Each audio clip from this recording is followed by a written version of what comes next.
Hello दोस्तों, आप सभी लोग कैसे हैं। उम्मीद करते हैं कि आप सभी लोग स्वस्थ होंगे। मैं बीके सर आज आपको बताने जा रहे हैं सामान्य परिचय ऑब्जेक्टिव क्वेश्चन। जैसे इतिहास के तहत अध्ययन किया जाता है। क्या अध्ययन किया जाता है? 4 ऑप्शन है।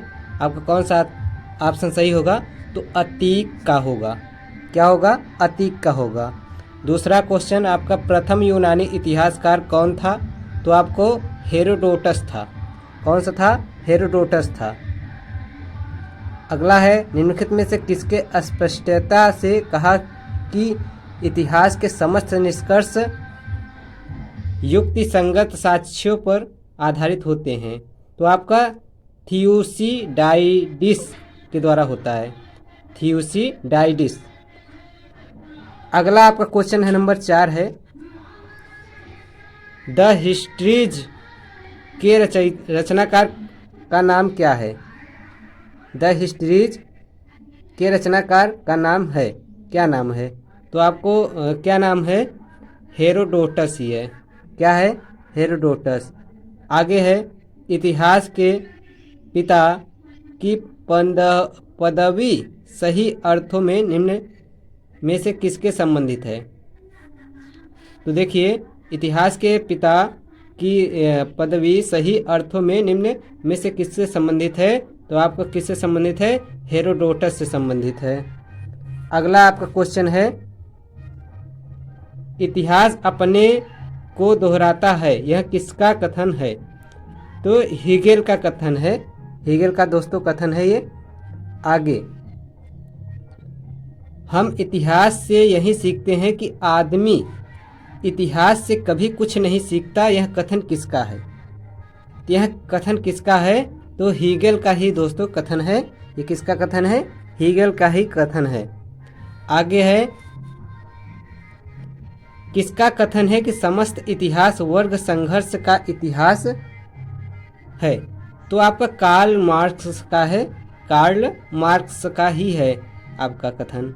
अगला है, 9वां क्वेश्चन है, निम्नलिखित में से कौन सा इतिहास के विषय में मार्क्स के दृष्टिकोण का संक्षिप्त वर्णन करता है? तो ये आपका इतिहास शोषक और शोषक वर्गों के बीच संघर्ष का सिलसिला है। ऑप्शन नंबर बी सही हो जाएगा दोस्तों।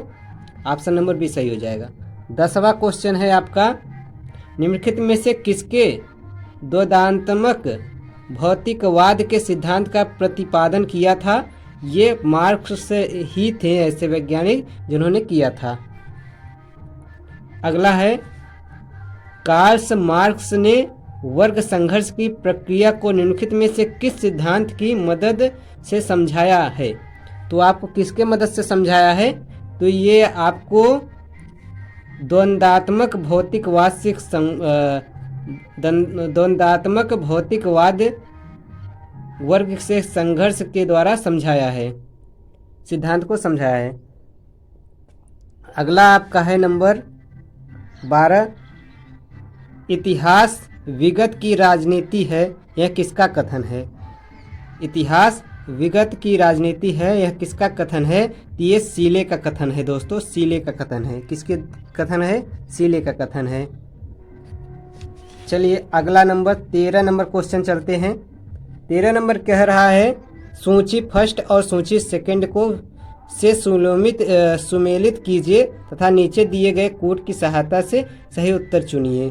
तो आपका पहला आपका है ओकसाट, ट्रेविलियन, कॉलिंगवुड, ब्यूरी। तो ये आपका मिलाएंगे तो आपका ऑप्शन नंबर ए हो जाएगा, क्योंकि ए आपका मिलेगा 3 नंबर से। मतलब आपका ओकसाट क्या है? सच है कि इतिहास में अतीक वर्तमान के साथ बदलता है। दूसरा नंबर आपका बी वाला किससे होगा? बी वाला आपका नंबर 4 से हो जाएगा। नंबर 4 से ट्रेविलियन, इतिहास का महत्व वैज्ञानिक नहीं है। और नंबर सी आपका हो जाएगा 1 वाला, संपूर्ण इतिहास विचारों का इतिहास है। ब्यूरी आपका नंबर आपका डी वाला हो जाएगा नंबर 2, इतिहास स्वतः मात्र एक विज्ञान है, इससे कम नहीं और इससे अधिक नहीं। तो आपका कुल मिला के ऑप्शन नंबर ए हो जाएगा सही। ठीक इसी प्रकार 14वां क्वेश्चन देखते हैं। किस इतिहास दर्शन शास्त्री ने कहा था कि समस्त इतिहास समकालीन इतिहास है? तो ये आपका कौन सा समस्त इतिहास समकालीन इतिहास किसने कहा था? तो ये कहे थे बेनेडिटो क्रोचे ने किए थे। बेनेडिटो क्रोचे ने कहे थे कि इतिहास समकालीन इतिहास है।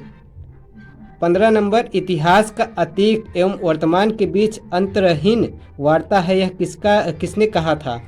इतिहास अतीत एवं वर्तमान के बीच अंतरहीन वार्ता है, यह किसने कहा था? तो ये कहे थे E.H. कार ने।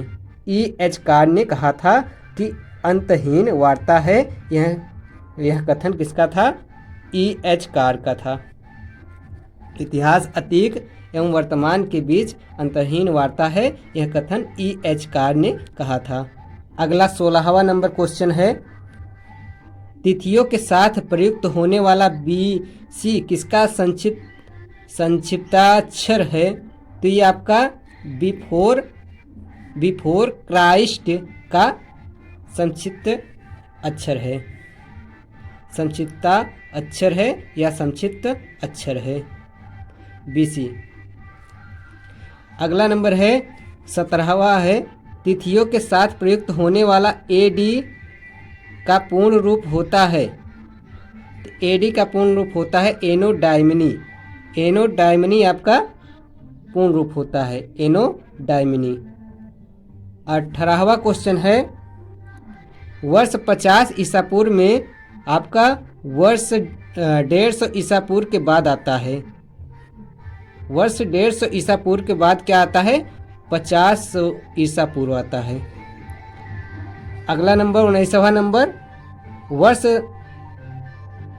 1015 ईस्वी की शताब्दी में आता है। कौन सा शताब्दी आता है? तो ये आपका आता है 11वीं शताब्दी आता है। 1015 ईस्वी किस शताब्दी में आता है? तो 11वीं शताब्दी में आपको आता है, क्योंकि 1000 के बाद आपको 15 है तो आपको 11 में ही घुस जा रहा है, तो 11वीं शताब्दी में आता है। अगला आपका फिर मिलान है। मिलान है आपका पहले 20वां क्वेश्चन मिलान है कि विक्रमादित्य संवत्सर आपका किसमें मिलान होगा? तो ये आपका 58 ईसा पूर्व में हो जाएगा। और शक संवत्सर आपका किसमें मिलान होगा? ये आपका 78 ईसा पूर्व हो जाएगा। और गुप्त संवत्सर आपका ये हो जाएगा 320 ईसा पूर्व। अकल संवत्सर हो जाएगा 3102 ईसा पूर्व आपका हो जाएगा। चलिए आगे बढ़ते हैं। देखिए, विक्रमादित्य संवत प्रारंभ हुआ किस सन में प्रारंभ हुआ था? तो आपका 58 ईसा पूर्व में प्रारंभ हुआ था, जैसे कि अभी मिलान में हम लोगों ने देखा था। और 22वां क्वेश्चन है। शक संवत का प्रारंभ किस सम्राट के शासनकाल में 18वीं ईसा पूर्व में हुआ था? तो ये आपका कनिष्ठ ऐसे शासक थे, इनके ही साम्राज्य में, इसके ही शासनकाल में 18वां ईसा पूर्व हुआ था शक संवत का प्रारंभ। शक संवत का प्रारंभ आपका कनिष्ठ के शासनकाल में ही हुआ था 78 ईस्वी पूर्व में।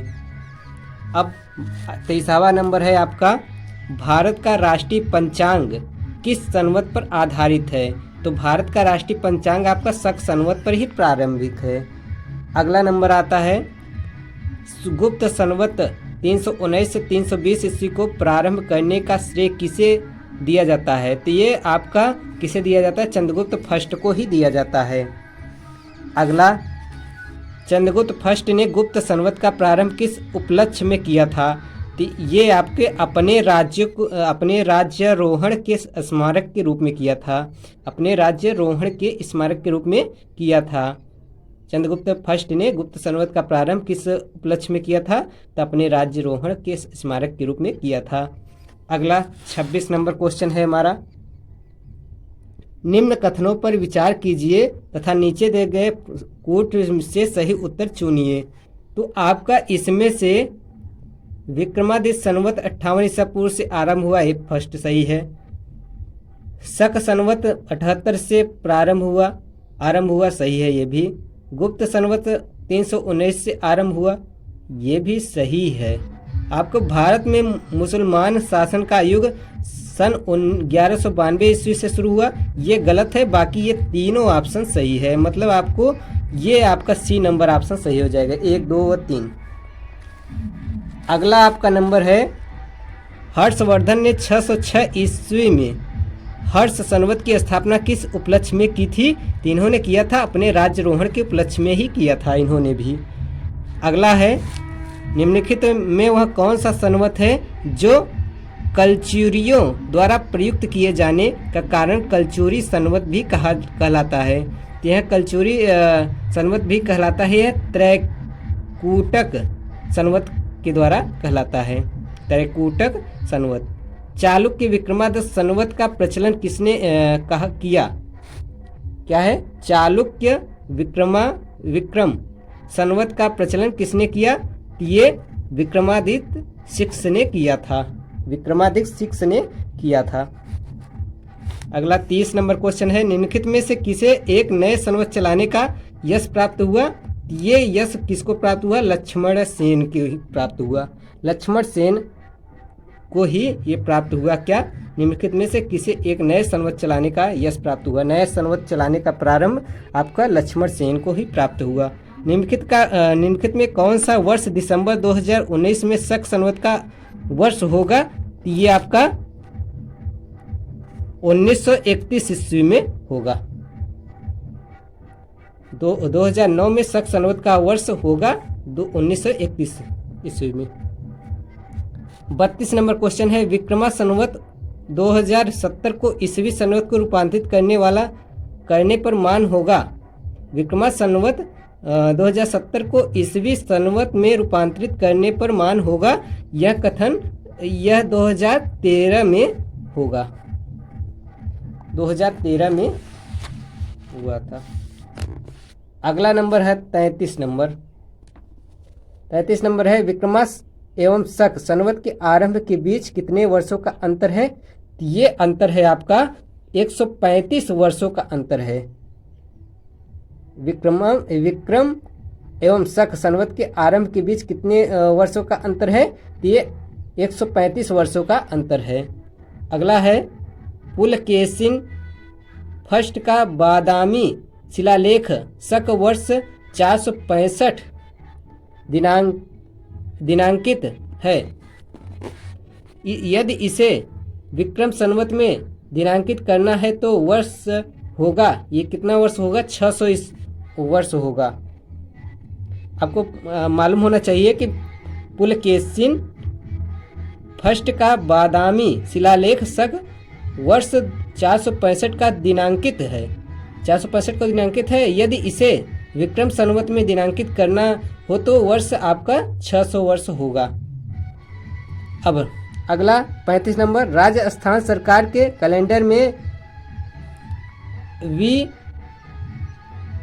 वी संवत 2063 लिखा हुआ है, तो साके शक संवत क्या होगा? साके शक संवत का शक संवत क्या होगा? तो शक संवत होगा 1928 शक संवत होगा, 1928 ईस्वी में शक संवत होगा। अगला है, पुरातत्व में अस्तर विन्यास पद्धति निम्नलिखित में से किसके समझने के लिए प्रयुक्त की जाती है? तो ये आपको प्रयुक्त की जाती है भौतिक अवशेष के क्रमित निक्षेप में। पुरातत्व में अस्तर विन्यास पद्धति निम्नलिखित में किसके समझने के लिए प्रयुक्त की जाती है? तो भौतिक अवशेष के क्रमित निक्षेप में किया जाता है। अगला, कार्बन 14 तिथि निर्धारण पद्धति का विकास किसने किया था? तो विलर्ड लिब्बी ने किया था, विलर्ड लिब्बी ने किया था। अगला 38 नंबर क्वेश्चन, काष्ठ अस्थि और शंख के पुरातत्वीय नमूनों का काल निर्धारण करने के लिए निम्नलिखित में से कौन सा अपनाया जाता है? तो ये अपनाया जाता है कार्बन 14 अपनाया जाता है। अगला है, कार्बन डेटिंग निम्न की आयु निर्धारण हेतु प्रयुक्त होती है। कार्बन डेटिंग निम्न की आयु निर्धारण हेतु प्रयुक्त होती है, तो ये जीवाश्म में प्रयुक्त होती है। अगला है, प्रौद्योगिकी का अंत एवं इतिहास का आरंभ तब माना जाता है जब मानव ने लिखना सीखा। प्रौद्योगिकी का अंत एवं इतिहास का आरंभ तब माना जाता है जब मानव ने लिखना सीखा, तब माना जाता है, मतलब ऑप्शन नंबर सी सही हो जाएगा। इसी प्रकार से मानव के संदर्भ में ऐतिहासिक काल का आरंभ कब से माना जाता है? यह 600 ईसा पूर्व से माना जाता है।